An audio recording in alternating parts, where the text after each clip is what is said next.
Fundación, a foundation called Para la Tierra, and we are bringing environmental education to the children of Paraguay, which is a country in South America. And so before I tell you about the project itself, I'll give you a little bit of context of where we are and what we're doing. And so one of the coolest things about Paraguay is it's sort of the heart of South America. And so it's at this junction of all these amazing different ecosystems and biomes. And so you've got the Atlantic forest coming in from the east, the Chaco coming from the north, the Amazon rainforest is basically right up here and runs into Paraguay down there. So as a wildlife biologist, that's what brought me to Paraguay. But it's not all shiny. And so this was from this year. This news article says that 1,033 hectares of forest are lost every day in the Chaco biome. It's the fastest disappearing habitat in this hemisphere. And so for most of us, a hectare doesn't mean much. And so a hectare has roughly 150 trees.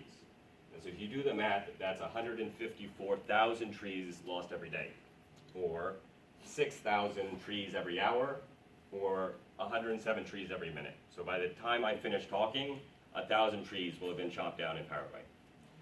And so it's sort of in the shadow of that deforestation that we're doing our work, trying to protect the habitats.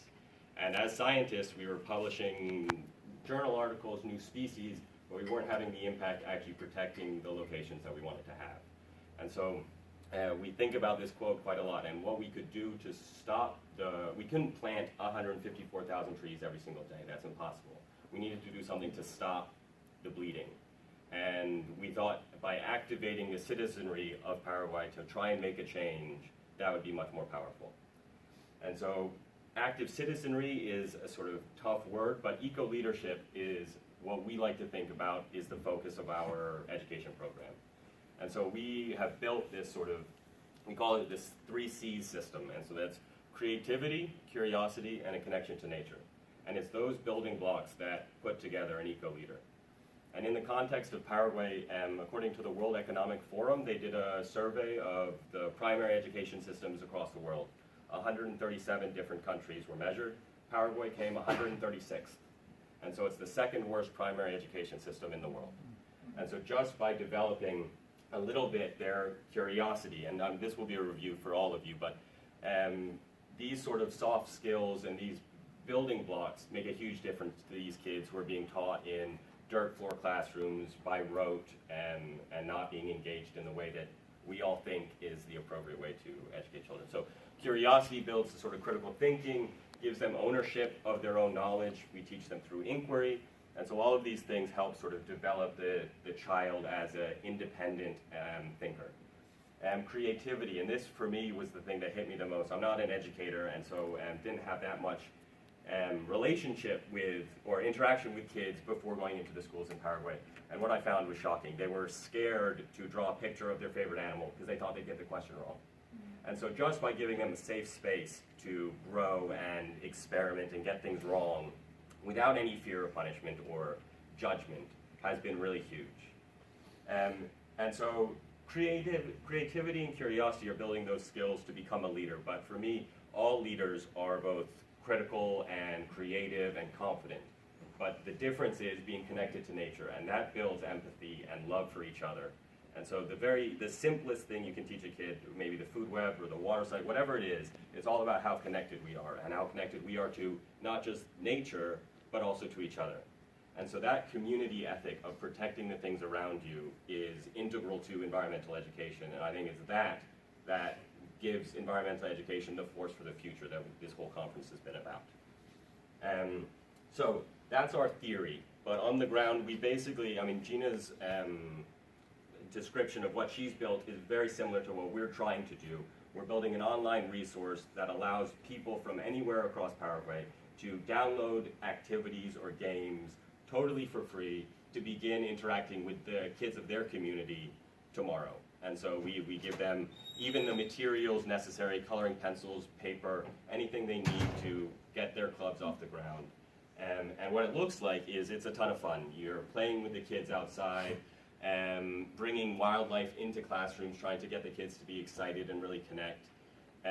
We do tree plantings, and we're not trying to put the trees back in the ground that are being chopped down. We're trying to give the kids an opportunity to take ownership of their community. And so what that means for these kids, or the program's called Voces de la Naturaleza, which means voices of nature. And voice, for me, is something that these kids aren't being allowed to have. And so by empowering them to become more confident, become more creative, become more connected to each other and to their community, we're giving them power to actually make change. And since beginning the program, we started, my partner and I, Jorge Ayala, with the support of Corinne Atkinson, the founder of Para la Tierra. We started in his sister's house, and we had 2 kids come, and they were his sister's daughters, and that was it for a month. That was the only kids who would come. But slowly we kept learning, and like I said, I was a wildlife biologist. I didn't know how to teach kids. So we learned a lot through reading things online, finding books. Project Learning Tree, Project Wild that were generous enough to give us some of their materials for free, and that's given us a huge boost.